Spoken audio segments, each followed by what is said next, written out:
Uju Anin. My husband and I are out in the Manumin, the wild rice bounty this morning, and I thought I'd do a little quick video on what this experience is like, what it looks like, kind of how we do it. You hear lots of different ways, and I've had different teachers that have taught me the ways. I've watched people, and my husband and I, we've been ricing for probably about 15 years or so now, and just wanted to show you kind of how we do this, and how we honor this food that grows on the water. So we really look for the rice to be ready. We find that river rice tends to be ready, ripe earlier than lake rice, at least where we're from. And we look for the rice to have a lot of purple heads.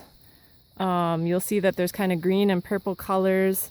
But we look for the purple heads. We also look for the bottom couple leaves to be brown on the stalk. So that's another thing. So you'll see these leaf stalks, but you'll see that there's some brown, like leaf stalks in there, and we look for that. Some people have also said you watch for the birds, and once the birds are kind of in the rice beds. And then we've also, I know one of the earliest things we learned is when you take the rice and you take it off, you can see the rice, it's got a long beard on it. When it's processed, all that will come off, and you'll be left with the grain that's in the middle there. But when you take that off of the stalk, it should come easy, like a good chunk of it. And then when you put it in the water, a bunch of it should sink. So that's one of the earlier ways that we were told too, is you can tell that those heads are ready and ripe. And that's also one of the things that we tend to look for. We are on river rice right now, and this river actually has really small rice. Like, it's pretty, the heads aren't real big, and you'll find that sometimes this rice will be like, the rice part will be like about 3 times bigger than that on lake rice or other places. So you'll find different sizes. Sometimes the beards are shorter, longer, that long piece that sticks out, but they basically will fall off, burrow into the muck, and then they'll grow again next year. And a lot depends upon the rice. I would say the water level for the rice. That has a lot to do with the season that you'll have. But we always right away show our gratitude for the rice by having a sema or tobacco that we offer, because we are coming in, taking, asking for this rice, and then also trying to give back. So that tobacco is a way for us to spiritually show that we're grateful to this beautiful plant. So I'm in the front, and I actually sit, if you were to row, I'm in the back of the canoe where I would sit if you're normally paddling, but I sit in this part so that there's a bunch of space in front of me for the rice to fall. And then I use these things called knockers that are made out of wood, typically like cedar, and I hold one in each hand, and that is what I use to harvest the rice. And then my husband in the back, and I'll show you that in just a second, and my husband in the back, I'm going to rotate around here so I don't fall out of the canoe. But my husband stands in the front, right? But he's poling forward, so he's standing in the front because there's more space there, and he pushes us kind of like backwards. So we have the canoe turned around, and that's how we do that. So he has more space, and then I also have more space to put the rice. And so he pushes a pole, typically made out of, I can't remember what the wood is, Matt?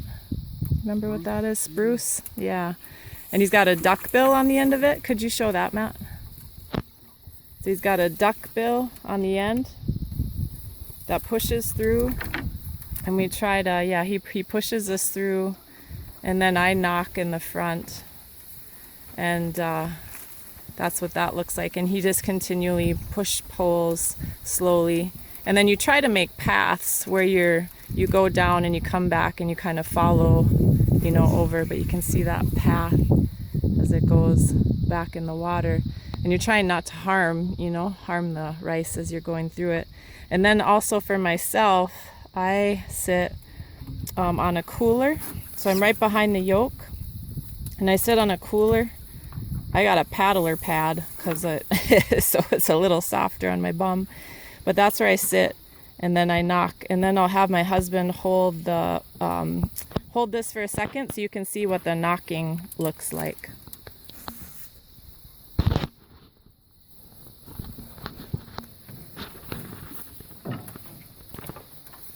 So I basically have one in each hand, and then I would take about my arm's length, I would reach over and I would just brush the rice. 2 to 3 times is typical for this. So I'm just brushing, and I brush, and then he's pulling through. And again, I'm not beating it, I'm not whacking it, I'm just like gently bending over the stalks over the canoe. And some will flail outside, and that's good because you're replanting. But you're just gently bending it over, brushing 2 or 3 times, and then you he'll be pulling in the back, and we just keep moving on down the rice bed in that way. So that is a quick little tutorial on something that is really important to my people. It's the reason why we moved to this area, and it should be done in a really culturally sensitive and respectful way. And you have to get a license if you're non-native, and native should be checking. It's really important to go when the rice is ripe, and just to be really grateful for this experience. Miigwech. Thank you. So Matt and I, we went out today for just a couple hours. That's about my limit for knocking for a day, just because it's hard work for your hands and your arm muscles and shoulder muscles and sitting all that time. So we went out for a couple hours. This is about how much. We had a really good haul today. And that we usually will go out we went out last week at this same time for a couple hours, and we got probably about half of this amount. And rice ripe, how it ripens varies, and then also weather is really a big factor. Whether we have a windstorm, whether there's hail, hard rain, temperature, it can knock a lot of the rice off, lay the rice stalks down, make it harder to rice. So there was a really good weather patch this week, so a lot of the rice was ripe and ready to come off and hadn't been knocked off yet. So that's probably one of the reasons why we got a little more rice today than last week. And then also just wanted to point out that we'll come to the landing and then we bag it up. So we have these bags that we get from a rice processor, where we bring our rice after this, and Matt's gonna grab one of them, and they're just kind of like a gunny sack sort of bag, come in kind of different sizes. But then we typically will just fill that bag up with rice, and then we'll get a few bags. We'll usually want around at least about maybe 10 bags or so, 8 to 10, Matt, would you say? Yeah.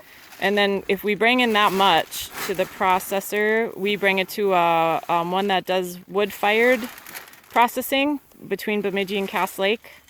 And we like the wood-fired stuff. And then it costs about $1 a pound to process. And we pick it up and it's all ready for us.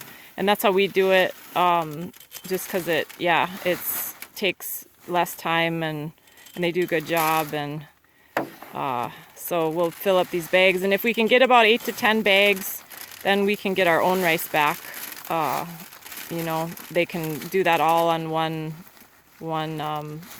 section, I guess, one of their drums, their processing drums. So yeah, that's that part. Okay, one last part I wanted to share was about I think it's important like to know kind of how to dress when you go out there. You saw the barbs, they're long, you know, the rice itself, the rice head, and then the barb can be really long. And that the purpose of that is to kind of dig into the muck, and so it actually will, if it falls on you, it kind of digs and it's pokey. And so I wear a long sleeve shirt, something that yeah, can try to be breathable, I guess. I don't know, as best you can. I wear a hat. I also wear sunglasses. You really want to protect your eyes, so something that'll cover your eyes. Actually, this year I've also been wearing a buff, so it goes all the way from here. Try to protect it, anything from going into my shirt, and then I wear it over my mouth. So if I'm talking, the rice doesn't go into my mouth. Also, I cover my ears, so it doesn't go into my ears. I can even cover my nose if I want to, but I didn't do that as much this time.